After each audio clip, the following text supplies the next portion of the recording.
All right, we are live. Welcome into our live reaction show, SEC Week 4. We got plenty to react to, guys. We got Oklahoma and Auburn. It's Auburn versus Oklahoma and the refs. Man, that was an interesting one. We got Mizzou beating South Carolina and some other upsets. Arkansas, what the hell were you doing? It is time for the Squad Show reaction show. You're talking ball with the SEC Squad. From Alabama to Tennessee, from Georgia to Oklahoma, from Auburn to Texas, it's the local experts of the Locked On Podcast Network bringing you scoops, breakdowns, and the most comprehensive preview of the upcoming SEC weekend. It's the SEC Squad, and we have a seat for you. Hurt feelings and thin skin are prohibited. Squad up, you're part of the SEC Squad. And what just happened, everybody, is an SEC Sunday Squad reaction show. We are going to get some of those guys who aren't here with us live. We'll get their reactions throughout the show. Let's welcome in our panel. We got Jay Smith, Locked On Sooners, Stephen Willis, Locked On Ole Miss, Chris Marler, Locked On Gamecocks, Luke Robinson, Locked On Bama. I'm Chris Cordy, Locked On SEC. Of course, your comments are welcome. If you're watching live on YouTube, feel free to comment. We'll put up your comments throughout the show. And yes, Auburn fans, Zach Blackerby did send in a video, so he will have a presence. It's such a baby. Zach does the church thing on Sundays, so he can't be here. So, you know. Chris Marler's a heathen. Can I take up for Zach early? I watched Locked On Auburn because I'm an Alabama guy who grew up 30 minutes from Auburn, so I did it for the Schadenfreude. I hate watched. I'm not going to lie. And he has a co-host named Daryl Dapprich, who is sort of a radio legend in Montgomery. Nice guy, really is a nice guy, big Auburn guy. And Daryl made the comment that Oklahoma fans should go to bed knowing that this game should have an asterisk and should be tainted, and they didn't really win it. And Zach pushed back, and Zach said, you know what? I mean, I guess you can think that way, but we've also been on the other end of this. And I think sometimes it just comes with the territory. Zach's 100% right. We've all been screwed, and we've all been the beneficiary of somebody else being screwed. So, yes, it sucks, and I think the officials did a very poor job in that game. The fumble is, again, I'll rant all day about how much I hate instant replay, because I think if you watch that thing enough, you can make it be whatever you want it to be. Yeah, I can see where it's not a fumble. I can see where it was a fumble. And I think that's why it just disrupts the flow of the game and just increases all these conspiracy theories.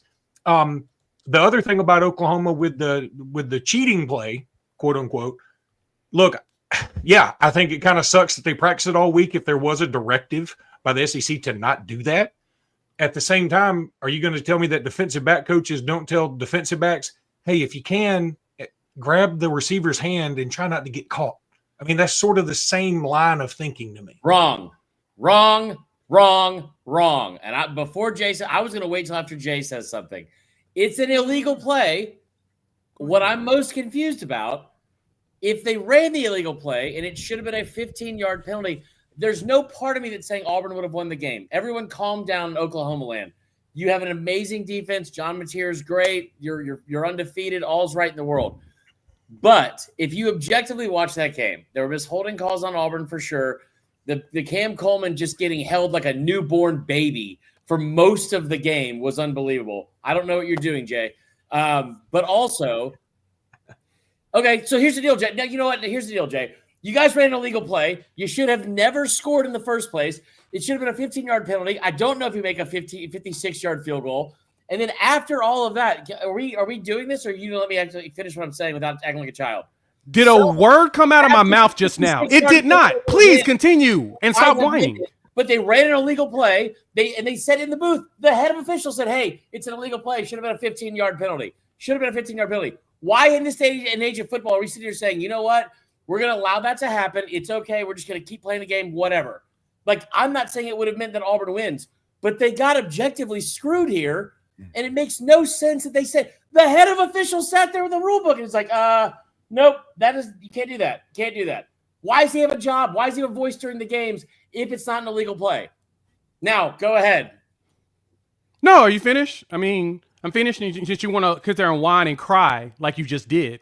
So let me go ahead and let me help you out with here. No, wait. You want me to talk, right? Just shut up. Let me talk. What did I say? It was unfactual. Do you want me to talk or not?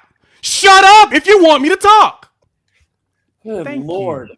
So back to what I was saying. So as we all are whining and crying about this illegal play, if you actually saw, this is the funny thing about it. The broadcast crew couldn't even see it. They couldn't see the receiver. Why? Because the all-22 didn't show fully. This is what happened. When you saw it from the actual field level, you saw Satania walk over to the ref, point at him, turn, and do this. He literally turned to set up when he stood next to the ref. The ref cleared him. The problem in that play, there's the problem in that play for Auburn.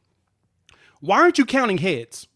Why aren't you making sure that you have everybody there like you're supposed to? It's a tempo play, but it wasn't that fast a tempo. The beauty of it is that Material looked over, they made sure everything was good. Satania talks to the ref, does this, and Durkin is trying to change the play. And you can see Durkin saw him. Durkin is doing this. He's trying to get dude's attention, but his corners didn't look. Is that Oklahoma's fault? No, because he didn't jog off. He walked over there. He literally, let me talk. You want people to talk. Let me talk. Why are you being so defensive? Shut up. Let me talk. Thank you. So as Satania walked over to the sideline, it was perfect. Now, this is what I will give to Auburn fans. I will tell you this. That was a pass interference. It was. But you know what? You know why it wasn't a big deal on that pass interference? You freaking scored on that possession. Because then you got a phantom pass interference call on a pass that wasn't even going to be caught. Like that pass was way over. Cam Coleman is diet Randy Moss. The dude is unfreaking real. He's fast. He's strong. He can catch. But guess what? He wasn't catching that pass. So they gave y'all pass interference. I'm going to give a special shout out to Hugh Freeze in this game. Can you shut up and let me talk? Thank you. If you shut up, you can hear what I'm saying. If you shut up, if you decide to shut up, I will continue to finish. Now, as I wrap this up, Hugh Freeze did a fantastic job of recognizing a true freshman corner was out there, and he went after him. It was beautiful. It was perfect. It's exactly what you're supposed to do. You're supposed to attack the young corners. But in the end, you're not winning a game if you give up calculated out 9 sacks in a game and 13 tackles for loss. I promise you, you're not going to win. Go ahead, Chris. I know you have things to say now. Perfect. I'm glad you're muted because nobody really wants to hear it either. Go ahead. Muted.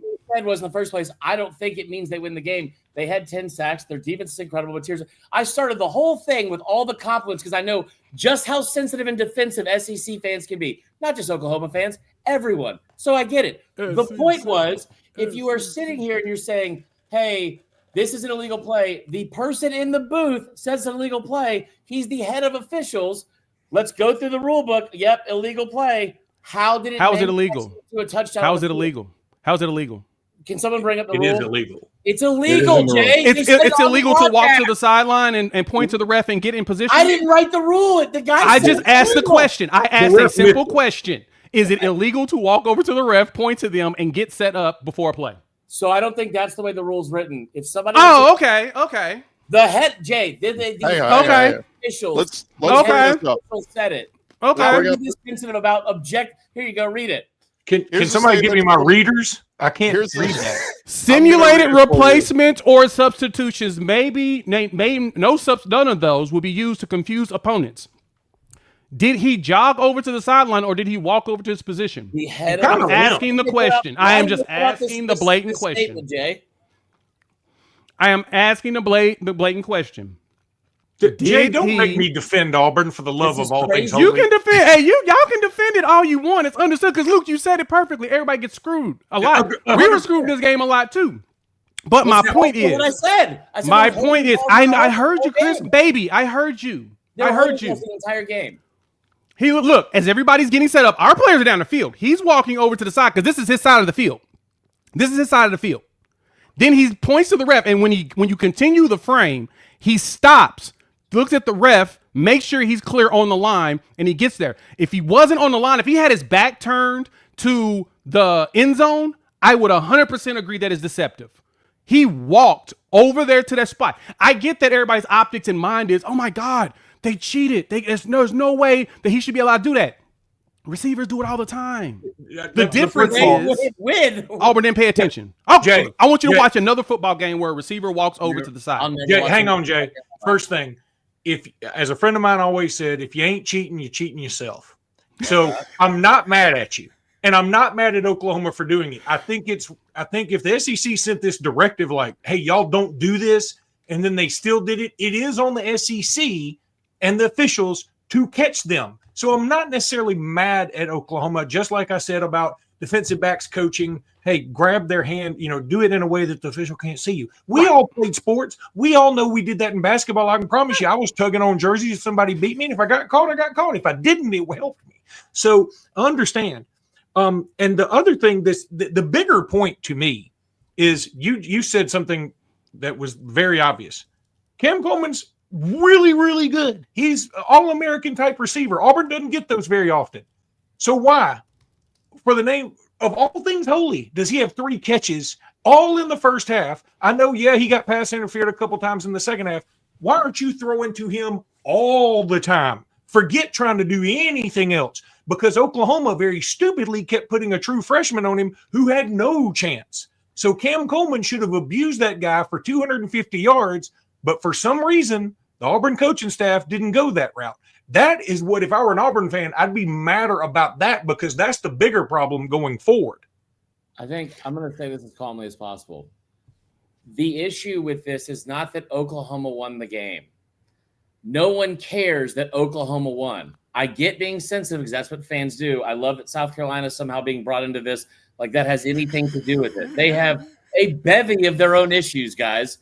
The issue is this, and Jay, this isn't a directed attack at Oklahoma, and I love you, but it's also the fact I love you too. I just have to give you shit. This is a consistent problem with SEC officiating, and there's too much on the line. You've put millions and millions of dollars into a product that's making you billions and billions of dollars back.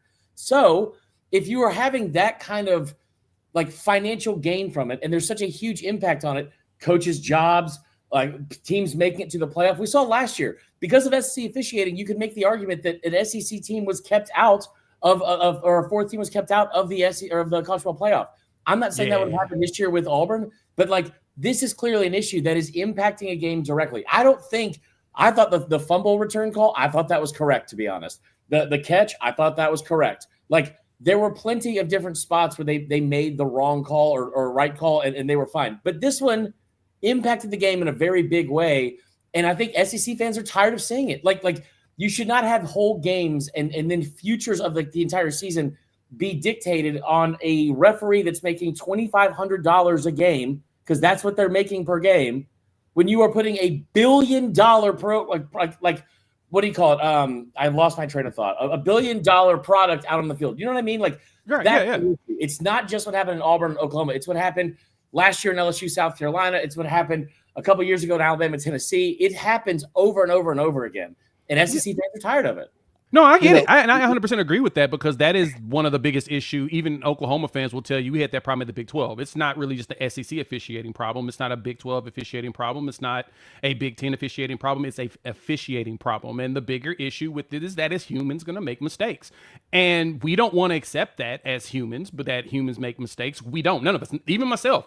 Like, you can ask an Oklahoma fan about the Oklahoma State pass interference play at the end zone that was literally blatant, but no one wants to call it. But at the same time, you recognize there are human mistakes. My issue with this one is this is the only thing that Auburn fans bring up in that game. And I laugh at it because it's like, but you didn't want to talk about the 9 sacks your quarterback gave up. 10. Look, well, it was 11 actually, but they had to take 2 off because they said that some of them did not count. They didn't think they were warranted to be considered sacks, but I digress. When you're doing that much work on defense, on the defensive line, look, second half, Auburn had 58 yards passing, and they actually had a little bit more rushing. But in this game, they did not finish with the rushing yards that everyone told me was going to happen. I was told that Auburn was going to run for over 200 yards in this game and destroy Oklahoma. They got 67 yards in this game. We abused them in the front 7 like we were supposed to. But as Luke mentioned, I think, Steven, you mentioned this as well, why aren't you throwing it to Cam Coleman more? Like, for real, that dude's a monster, and he was purposely picking. Now, granted, we finally got smart and put a safety over the top, and I think the only reason why we didn't is our expectation. We actually achieved our expectation, but just not as good as we wanted to. We got 9 sacks in this game. We knew the quarterback was going to hesitate because out of those 11 quote-unquote sacks, only 4 of them was accounted to the offensive line. We knew the quarterback was going to hold the ball long enough for us to hit him every time.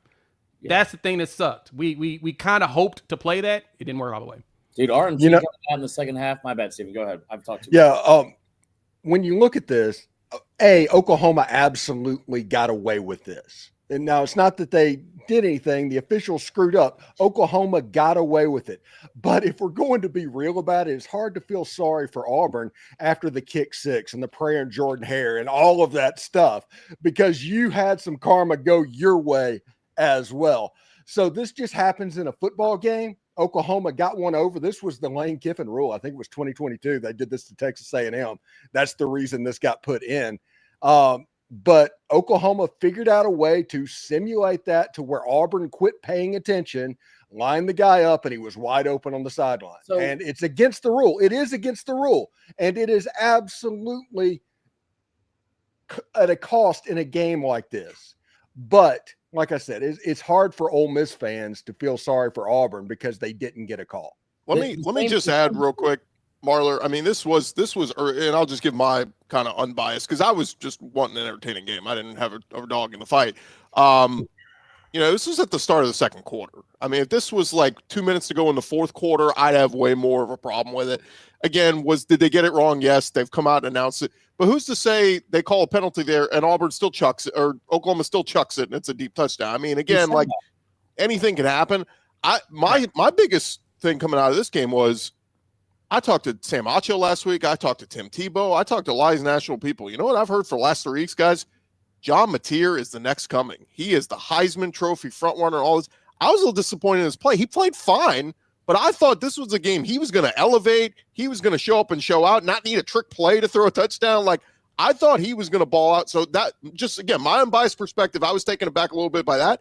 I thought everything Jackson Arnold had to deal with in this game, he kind of overcame. Like, I thought he made some nice plays with Cam Coleman.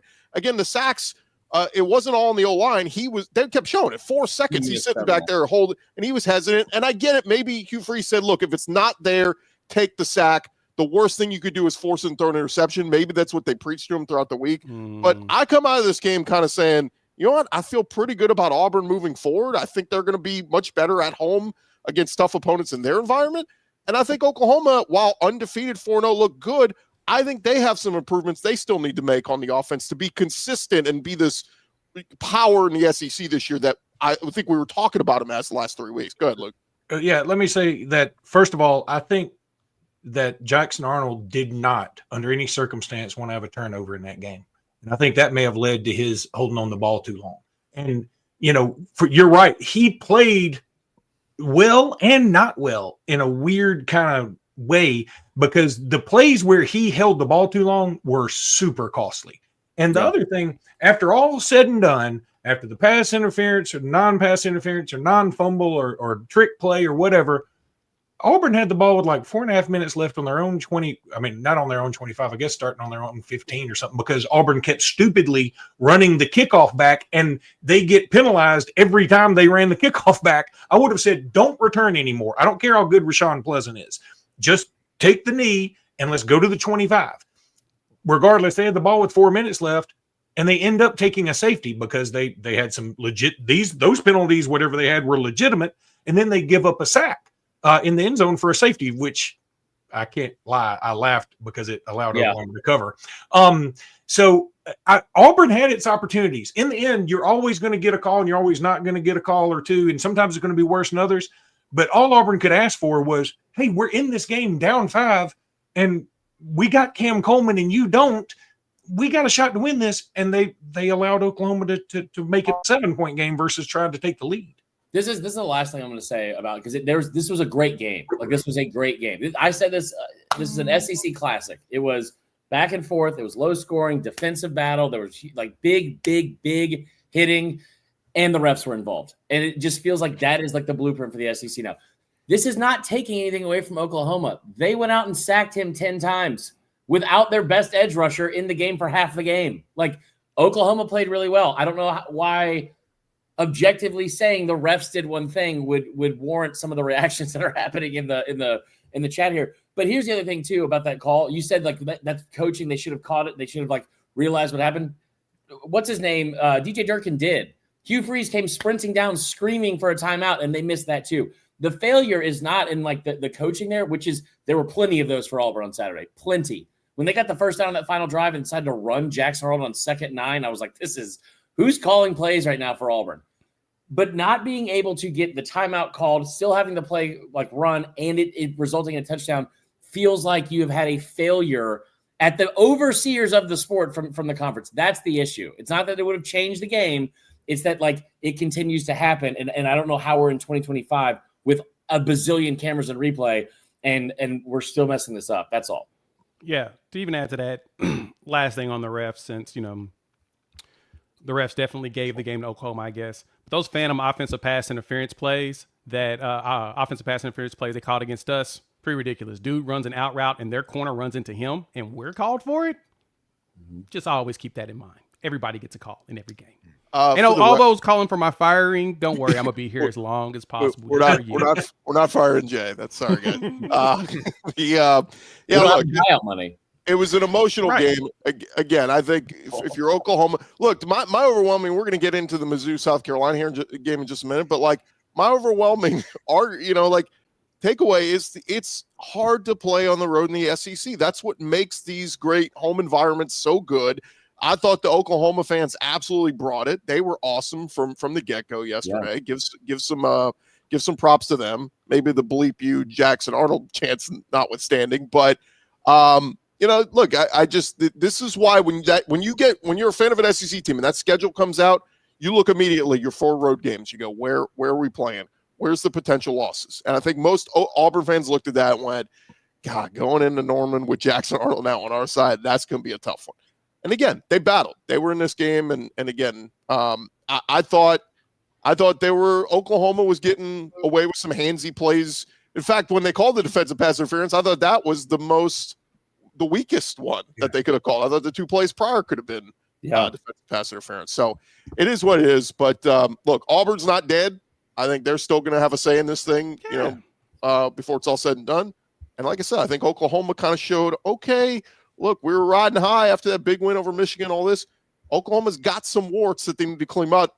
The good news is they're 4-0 and they're undefeated. So let's see if the reps help Auburn in the rest of the season, though. Well, let's see. A&M is going to be interesting. I would hate to be A&M right now. Like, Auburn's going to be clamoring for the calls this week, but that's going to be an interesting game to see how Auburn responds because A&M had an off week, and A&M had a big win after Notre Dame, so they were able to calm down. It's going to be a big one. Real quick, we'll get to some of the other games coming up here in just a sec. But real quick for our listeners, guys, if you're a college football fan out there, if you go back in time and sit front row at your school's favorite rivalry game, what hat would you be wearing? Well, a lot of us, depending on your ages, you were probably wearing some of these caps back in the day. And our friends at the game are bringing them back. They're not just hats. They're the vintage style hats that a lot of us wore back in the 90s. 2000s for Luke, probably in the 70s and 80s. But guess what? They're still back for the same price they went for back then. When you use our code Locked On, you can get a vintage hat for $16.99. All you got to do is head to thegamecaps.com, THEGAME caps.com. Grab your team's classic bar or retro circle design and use our code Locked On for an exclusive discount. They sent us one. I actually went on. I ordered a couple more because the discount code, it's legit, guys. $16.99 for your favorite team hat from your favorite SEC school. Again, that is thegamecaps.com. Use code Locked On because legends wear the game. Jay, you ought to see if they got a hat for the officials since that's your favorite team. I know. Seems like that's the one that you think wins every game for people. I agree. I'm gonna get you one. I'm gonna get you one too, Chris. I know that's your squad. Real quick, guys, before we fully move on from Oklahoma Auburn, let's get Zach Blackerby's thoughts in here. He had something to say. Brutal day for the Auburn Tigers. I'm not gonna talk about the officiating stuff. The SEC put out a statement on it. Thought it would make Auburn fans feel better. I think it made them feel worse. So we'll move past the officiating aspect of this. Auburn's defense surprised me against John Mateer. I thought that was going to be a big mismatch, and Auburn's defense actually held their own. It was the offense, obviously. I said going into it, it would be Auburn's offensive line versus Oklahoma's defensive line that decided the game. That was 100% true. 10 sacks is not good. Now, not all sacks are created equal. I think some of them were on Jackson. I think some of them were on the offensive line. I think some of it was on pass protection. A lot of different issues, and that's not a good thing for the Auburn Tigers. But as frustrating as that loss was, I actually feel a little bit better about the rest of the season, mainly because of how the defense and DJ Durkin shut down John Mateer for most of that game. Did Zach just come back from a Survivor tryout? Holy cow. Did his beard grow 9 inches in 2 days? What was that? There was a bird living in there. He put Rugiet Ready in his beard. They got big quick. All right. Any final thoughts on OU Auburn before we turn the page? I do love that we just yelled at each other for 20 minutes, and Zach's like, we're not going to get in the officiating here. We've moved on from it. And me and Jay have just been at each other's throats, screaming at each other. We gotta fire Chris for that, man. Chris ruined a great moment because you started the argument by not letting Zach give us the calming moments. It was you. We should add Marler We'll is both put engaged. together. Marler is engaged to an Auburn fan, so she's pissed. She is, dude. She is outraged. She's like, you don't need your Rugiet this weekend. Dude, it is. Luckily she's not in the house because she's on a trip to see the fam. But she's very upset. So pray for me. Well, let's get into it. It's good we got Marler here from the Gamecock perspective because Mizzou, they got the other big SEC win yesterday. Here was our buddy John Miller from Locked On Mizzou. Another dominant rushing performance on both sides of the ball by Missouri means they're a real contender, and yet, boy, the back end on that pass defense needs some work. I'm John Miller with Locked On Mizzou, and the Tigers took care of business impressively in Columbia, Missouri yesterday, winning the Mayor's Cup.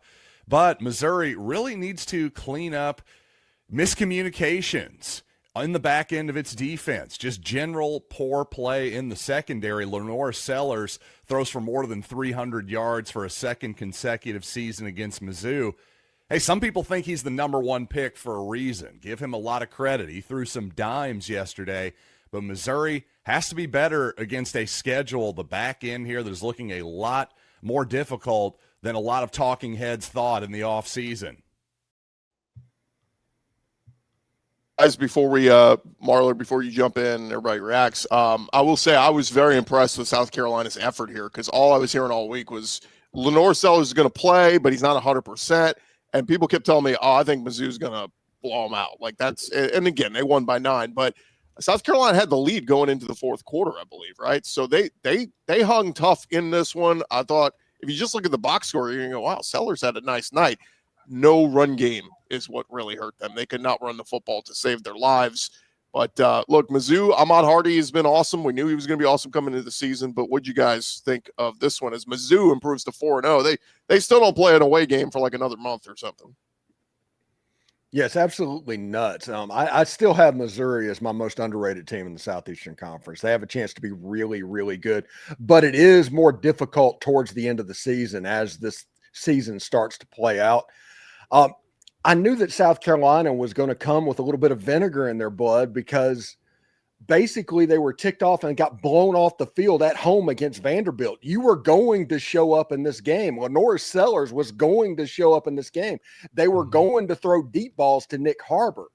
So knowing all of that, Missouri was going to have a little bit extra trying to win this game, and they were able to pull it off by stopping the run. South Carolina had no running game. I think Missouri gave up -9 yards rushing or something like that as well, and they ran the ball effectively. That's normally the formula for winning on the road in the SEC. They were able to pull it out at home.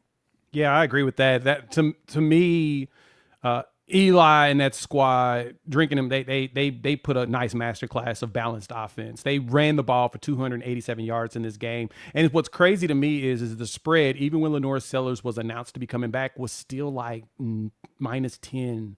-9.5.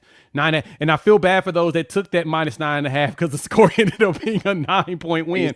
Yeah. But they did fight. I mean, South Carolina was out there fighting, especially with Sellers coming in hurt. You started to see other wide receivers step up. You saw the deep passes that we were hoping to get out of them. But, man, that Missouri run game is absurdly good. I got to give them mad props for that.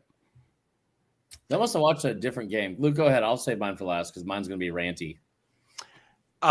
Checks out. Hardy is an absolute beast. I mean, he's so much fun to watch. He just doesn't quit running. He's angry. He's running like a guy who's still mad that bigger schools didn't recruit him out of high school. He's got a little Travis Henry in him from back in the day. Some of y'all may be too young for that, but just these gigantic Tina Turner thighs that just you can't wrap your arms around him. I mean, not that there's anything wrong with that. I love thighs. I'm just saying he's just awesome. This Missouri team, as an Alabama fan, I'm looking and going, oh, so this week we're at Georgia at a place that they're dying to kill us because, we've sort of had their number. And then, we welcome in a Vanderbilt team that just scored 70 points and beat South Carolina on the road 31-7 or whatever. Oh, and then we go to Missouri, who's going to be undefeated and has got the best running back in the league. And then we play a Tennessee team that's scoring at will on everybody. I mean, I'm getting kind of worried. Anybody? How did you make this about Alabama? I just did. That's what we do, Marler. I mean, so first off, Earl Campbell, Jamal Lewis, Jamal Anderson from the Falcons. Those were all viable options for the Phi comment. You went Tina Turner, which is insane, and I love it so much. That's why I love you, Luke. That was a great reference. I feel like I have to preface everything because anything you say, if you're like, hey, I love apples, like, why do you hate oranges? I didn't say that at all. Mizzou deserved to win this game. They were great. And Ahmad Hardy's awesome. It's not just him either. Jamal Roberts was fantastic for most of the night. He's been fantastic. He's the one that put the nail in the coffin for Kansas a couple weeks ago. They were great. I said, and I know nothing, as I've been told in the comments a whole bunch throughout these, and I'm an idiot and all my predictions, all that stuff. I told John Miller this in our crossover pod. I said, they're going to win this game 28-20. It'll be close to the fourth quarter. They'll pull away off by one. So that was not bad. Not a bad look there. South Carolina did not go and show a gutsy effort. I don't know what game y'all were watching. They gave up 5 sacks. They ran for negative 9 yards. Lenore Sellers had 300 yards passing. They had less than 300 yards of total offense. Did they not lead going into the fourth quarter? They did. About? They also could not run the football and had negative 9 yards. And okay, but they found a way. They were in the game. Great. Ahmad Hardy's Ahmad Hardy's great. They also had multiple missed tackles. They had 5 missed tackles on one of his runs. Like, he's been great at like evading tackles and being able to make people miss and also running through tackles. That's awesome. Give him credit. This defense was horrible at trying to figure out ways to stop the run. Like they multiple defensive backs refusing to bring their arms to tackle. Dylan Stewart getting ran right at and then running to the locker room instead of staying around for the alma mater afterwards. The entire thing was horrible. It was great that it was close for a minute, but like besides Lenore Sellers, if Lenore Sellers a minute, they were in it for 3 quarters. They were in the game. It was right. It was the fourth quarter really where things fell apart. They played bad because they didn't want to put effort into tackking. You're right. They didn't play great. But I kept looking up at the scoreboard and going, they're in this game. You know what? You're right. They got outrushed by nearly 300 yards, but it was a great effort because Lenore Sellers is Superman, and he was able to make some deep ball throws. Like, he's great. Where's this team without the rest of them? Like, I'm not going to sit here and pat them on the back because they were able to keep it close against a Missouri team that many thought they were going to run out of the building before the year started. Like, it was a good game. It was a close game. Missouri's really, really good. South Carolina refused to make effort on defense and tackling, and you got outgained by 300 yards rushing the football. That's pathetic. To your point, though, it's funny because I was looking at every time I had it on my second TV I'm watching, and every time I looked down, there was like a big play. Like South Carolina just got big plays. And it's funny. Jacobs with a 49-yard catch, Rowe with a 24-yarder, Harbor with a 33-yarder, Jared Brown with a 32-yarder. It was like they couldn't make the short intermediate plays, but they can make the big chunk plays. They had the ball first and goal from the 1-yard line, and then 2 plays later, it was second and goal from the 25. They had a third and short, and then they got a big first down on a drive, and then next thing you know, it's 3rd and 37. And lo and behold, he hits a 33-yard gain to Nick Harbor. Like, that's all great, and there's stuff that kept them in the game. But, like, this was supposed to be a year where you've turned the corner and you're winning these games, and they are losing because of coaching and bad effort. They had 14 penalties for 100 yards. I'm glad that the score was close, but 14 penalties for 100 yards, negative 9 yards rushing, that's embarrassing. I don't know why it's weird to call that out. It's not weird to call that out. It's just because they got curb stomped so badly last week. The effort showed a little bit better this week. That it's a relative statement. Not as South Carolina is good. What's that? Yeah. How low is the bar? Like, I mean, like just because they performed better than last week when they got beat by 24 by Vanderbilt. Yes, it had to be better. They had to put out the effort. They started that. They tried to find a way to win a game against a team that was obviously better than South Carolina. Yeah. Let me say one thing really quickly because I have to go because one of my 17 children has a soccer game or I'm coaching soccer or there's a soccer contest or something.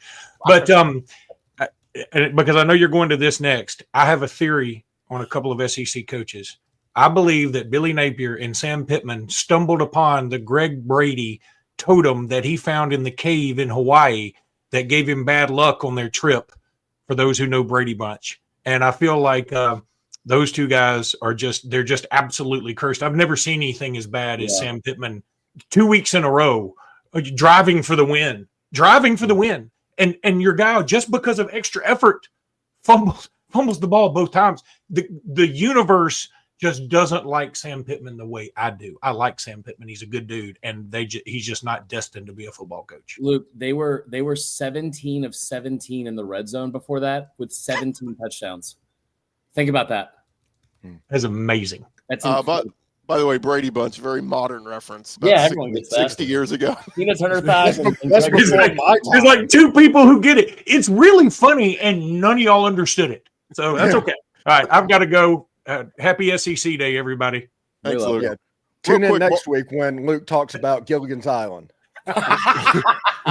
Real quick, Marler, to wrap up the South Carolina Mizzou talk, and again, congrats to Mizzou. They're 4-0. As you know, look, they're very much in the playoff conversation. I think if they go 10-2 at worst, they will be in the discussion. But where does South Carolina go from here, Marler? Because they still have to go to LSU. They still got to play Oklahoma. They still got to play Alabama. Road trips at Ole Miss, at A&M, and of course, well, Clemson looks beatable at the end of the year. But I mean, 7-5, is that maybe the ceiling now for South Carolina? I think so. And what's hysterical, and you got to think about it too, man. That means that you're going what? I'm not great at math. 5-3 5 more wins with that schedule. You need to get to a bowl game because otherwise that seems like a catastrophic loss. You have got to figure out a way to keep retention on the roster. I know it's way too early to be talking about all that stuff, and they've done a good job of that. But in my opinion, Shane Beaver needs to make a definitive statement, and that definitive statement is you fire the offensive line coach because your offensive line has not gotten any better. And 14 penalties for 100 yards is inexcusable. That's just inexcusable because otherwise, you're right. They are in a chance to win that game. But I mean, again, you had a Missouri team that had their best offensive lineman out, and also two other guys they had to shift around, and they still ran for over 300 yards. You guys are over here patting them on the back for trying their best. What the hell are we talking about right now? I mean, they deserve. They were leading, as Chris mentioned. A lot of the game, it was in South Carolina's hands. That fourth quarter just was bad. It fell apart. That first drive of the fourth is when things felt like it was just it's going to start to go the wrong direction. And like you said, missed tackles, not really filling run gaps. There was a lot of different things that came in that when I looked at the fourth quarter. I'm like, but I thought South Carolina was going to close it, and unfortunately they did not. But y'all do have another receiver in Jacobs. That's all I got to say. And that was the one thing I said all season. I was wondering, the run game I was curious about because of Rocket Sanders not being there anymore. I want to see who was going to show up. Faison didn't give it to me this game. He did it some others. But I wanted to see who was going to be the wide receiver outside of Nick Harbor because we hadn't seen it from him yet. Jacob showed up big time in this game to me. But you're right, Chris. You are right. I'm going to give you that. You are honestly right. I hate saying it out loud in public. I only tell you that in private. This only happens when we're hanging out and drinking beers. But that tackling was just poor. It was. It felt like poor effort late. Or it felt like they were gassed. That's what I felt like we saw last week against Vanderbilt once they went down. The problem against Vanderbilt, and I know Steven said the thing about them being curb stomped. That's an accurate and very graphic way to describe it, but he's not wrong. That's what happened. But the frustration was not them losing to Vanderbilt, especially after Sellers went out. It's they lost, and they did so in a way where they spiraled out of control, and they got to a point where they were falling apart. They lost their composure, and that's the same crap that happened. Almost messed up there. Same crap that happened this week too. We'll move on though. I know. Real quick, flip it to the other side for Missouri. They get UMass this week. Hell yeah, dude. And then they have a bye week, and then they host Alabama on October 11th. Yeah. There's a chance. I mean, Alabama, if they lose at Georgia this weekend, I mean, I'm putting it out there. Like, does Alabama start going, oh, we're not a world beater now? And, like, is there a chance that they go in and Mizzou, could beat them on October 11th? Did you watch Missouri's secondary? Yeah. Yeah. Ty Simpson will throw for 400 yards in that game. Yeah. Hey, man, on the road? that's a trap game. I saw Ty Simpson on the You know road. what? That was a little bit. I got ahead of my skis. Ty Simpson will throw for 300 yards in that game. Okay. All right. Dang. Shots fired. All right. Well, we will continue on, guys. We'll touch on Arkansas, their tough loss. We'll touch on a few other. Ole Miss had a very nice win over a good Tulane team. We'll touch on, and Florida was Florida. We'll touch on that next. Hey, but first, guys, it is the NFL is about to kick off, and of course, FanDuel is making sure you are ready with kickoff with a can't-miss offer right now. New customers, if you've never done FanDuel before, you can bet just $5, and if your bet wins, you'll get $300 in bonus bets to use across the app. It is quick and easy, and it is the best way to add a little bit more energy to your Sundays. Look, you're playing fantasy football anyway. Why not make it a little bit more exciting with the FanDuel app? Watching your team, watching your fantasy lineup, you could do so, and get a little action in over at FanDuel. If you are ready to play, all you got to do is download the FanDuel app by visiting FanDuel.com to get started. Get signed up as FanDuel.com to place your first $5 bet. And again, if your $5 bet wins, you'll get $300 in bonus bets to use across the app, FanDuel.com. This episode also brought to you by our friends over at Square. Your favorite neighborhood spots run on Square. There are certain businesses that truly make your neighborhood feel like home, whether it's the local sports bar packed on game days. It's going to be packed later today. The coffee shop knows your order by heart. Corner Deli, it's been serving your community for decades. These are the places that bring people together. When neighborhood businesses thrive, your whole neighborhood thrives. Go check them out. Square, it is a proud partner of more than 4 million neighborhood businesses around the world. You can go to square.com/go/lockedoncollege to learn more. But before you do, go support your favorite neighborhood spot. You'll be happy you did. Square, see you in the neighborhood. All right, the aggressive typing, I think, is Chris Marler. Welcome back to our Sunday reaction show here. And, fellas, I'll just throw it out there. Where do you want to start? I mean, Arkansas, I thought, played decent enough against Memphis to get a win. Memphis came back. They had a big lead, and Memphis came back. And yet still in the final minute, Arkansas is driving the ball down in field goal range to beat Memphis. And they're, like Steven said, or Luke, one of them said, you're running back, fighting for extra yards. He fumbles the ball, and just unfortunate spot because I thought Arkansas deserved to win that game. Yeah, that was bad on Arkansas's part. You can't have a lead against Memphis like that and then lose it, especially as John Abers tells us that's one place that, Arkansas likes to play. They're always at that bowl game in Memphis, the Liberty Bowl, and they let Memphis push them around at the end. That was, I don't know. I'm surprised Pittman wasn't fired after that game just because of the way that ended. That just felt like a mismanagement of coaching in general. That was bad. You don't lose a game like that when you're dominating that well at the beginning of the game. That was bad. I'm just gonna say that was bad. 20. They were 20 and not having the ability. Like, you have arguably one of the best quarterbacks in the SEC when he's on and not turning the football over, which he reverted to a couple times. He was putting the ball in some.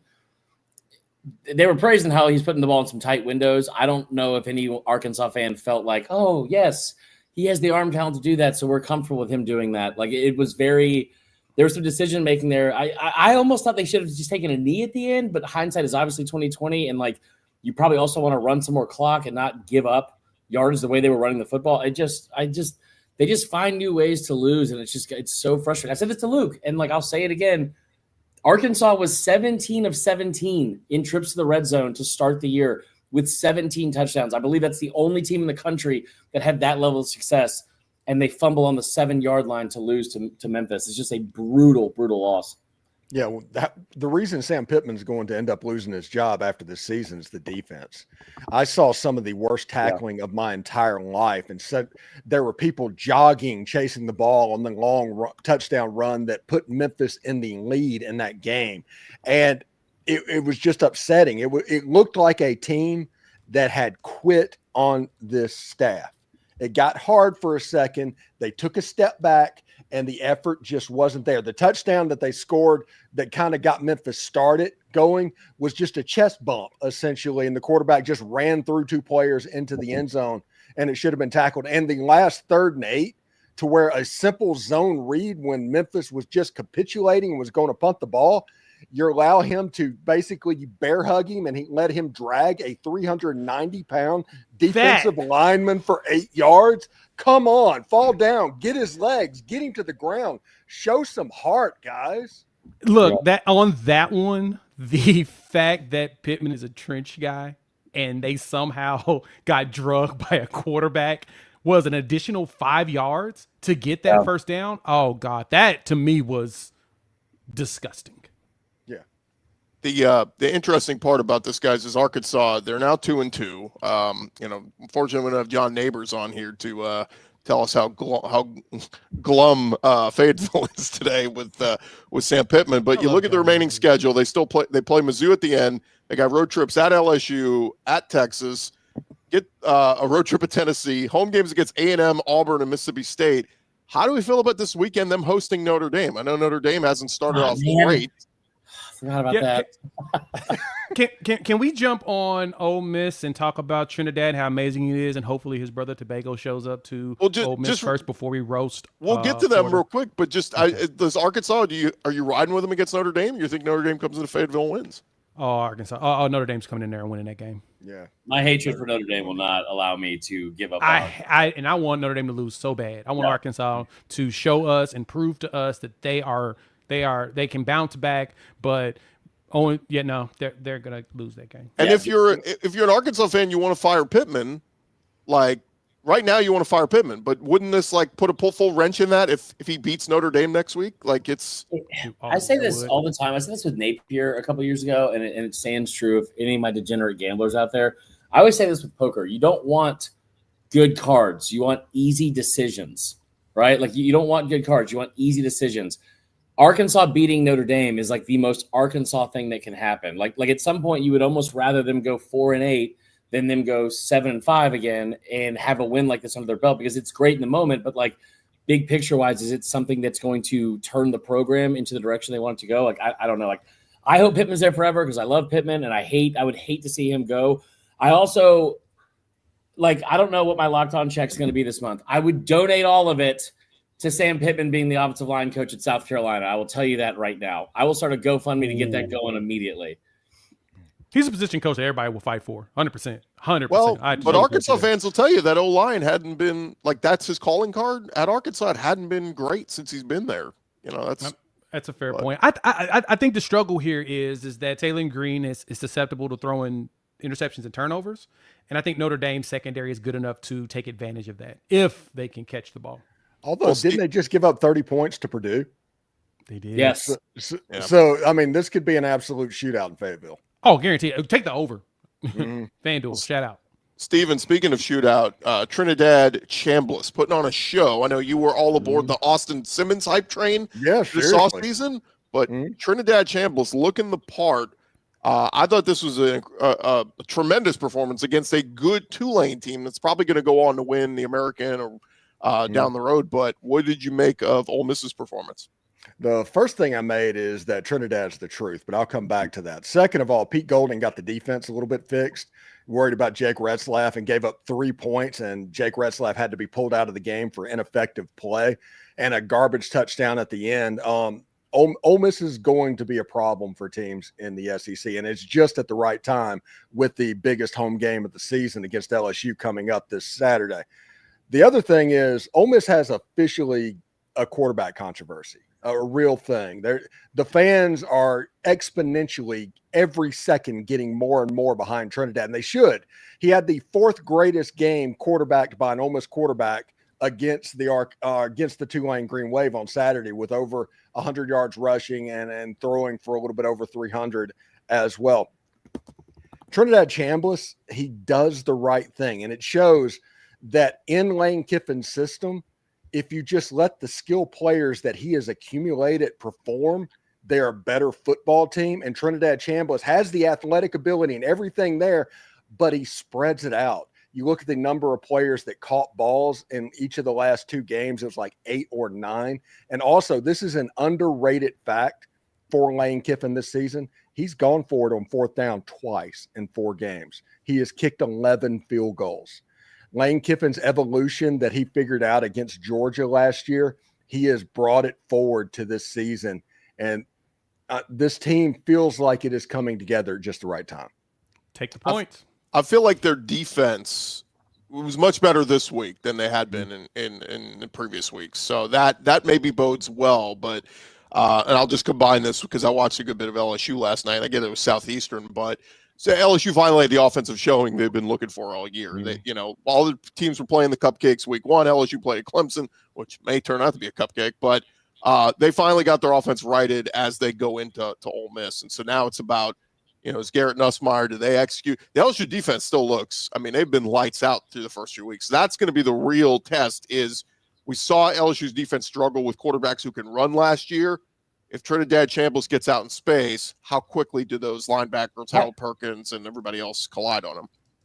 So the only thing I'll push back on what Steven said is everything. No, I'm kidding. I'm not going to be combative on this one. So I don't think you have a quarterback controversy. I think it's very clear who the quarterback is, and I'm sure that we were not at practice. We don't know what Lane Kiffin saw. It had to be something pretty spectacular if Simmons took the reins of the starting position to start the year. But I don't think you take the ball out of Trinidad Chambliss' hands right now going into this game with how he's performed. It's not just that he had good games. He had over 400 yards of offense in both of those games. The stat that you just pulled, one of 4 quarterbacks in program history with 300 passing yards, 100 rushing yards against whoever. The biggest thing for me, I kept questioning was, where has Pete Golding's defense been for the last couple of weeks?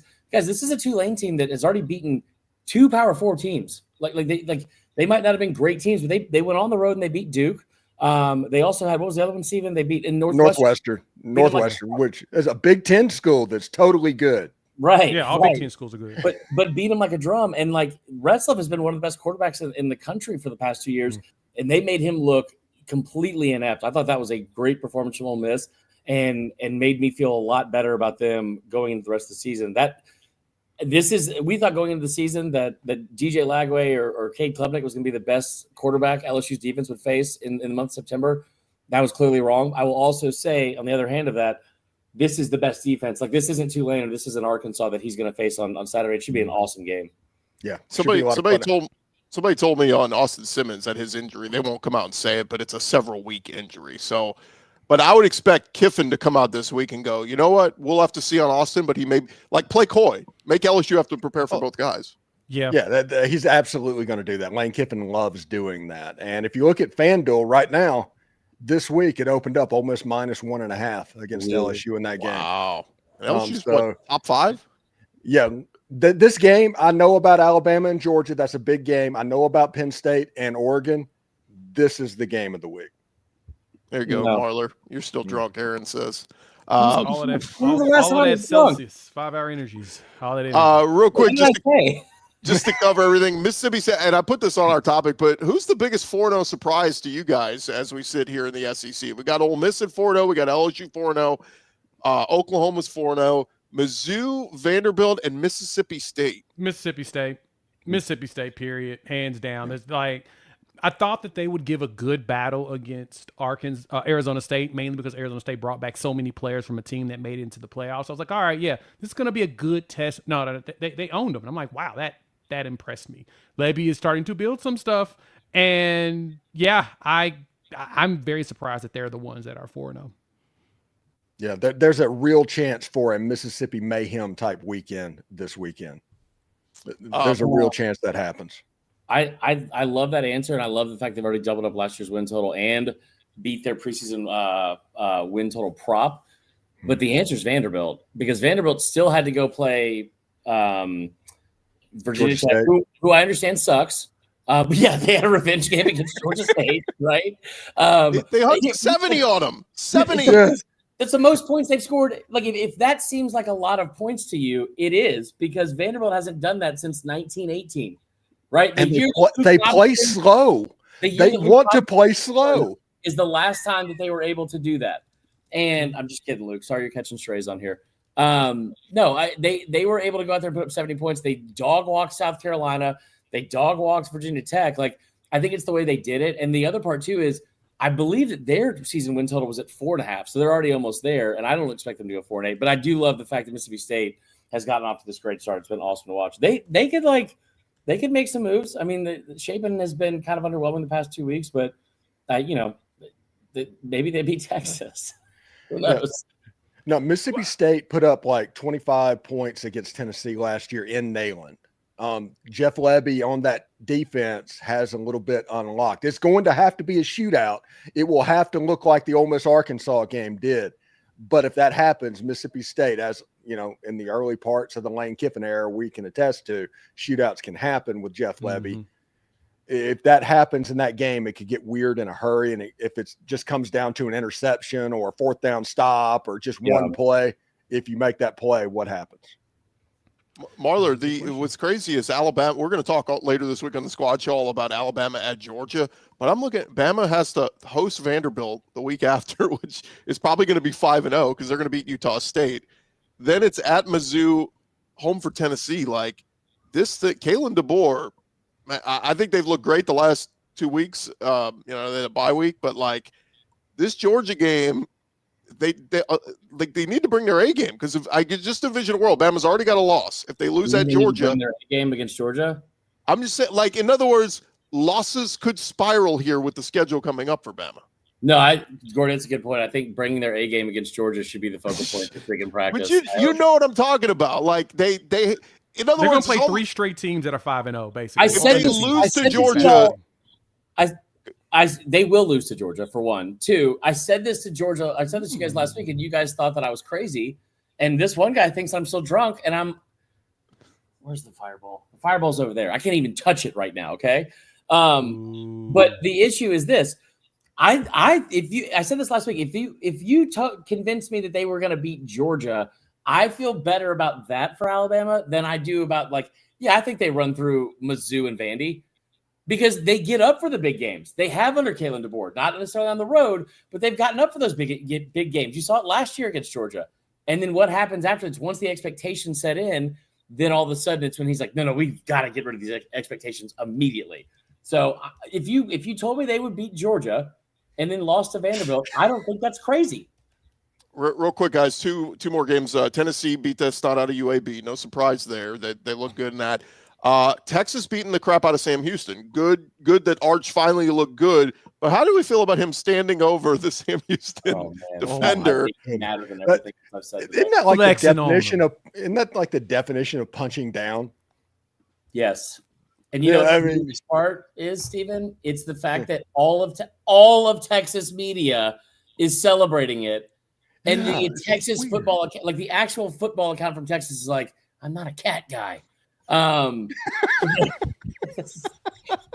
of Texas is Pepper, get over here. Show these people.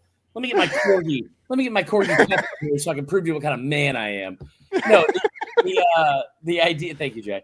The idea that I lost my train of thought. Who cares? It sucks. But look, was an FCS team. They were an FCS team 3 years ago. He's like, yeah, flexing on them. Like, you were with Phil Longo in his 26 plays. Was it Phil Longo there? Yeah, Phil Longo's the head coach of Sam Houston. Bro, Phil Longo used to think when I was at SDS, he thought that I was a former player of his running the social media account. So he would just send me stuff during the week of games. He's like, bro, wait till you see we roll out against these guys. And I was like, I don't. But do you know who me? I was like, yeah, coach, go get him, bro. I did see one girl say that covers Texas. She tweeted, Arch Manning needed a confidence-building game regardless of opponent. Fans who expected a Heisman-caliber game versus Ohio State or boot him against UTEP are the problem. First-time starting quarterbacks always have growing pains. I say that because they got a road trip coming up to Florida.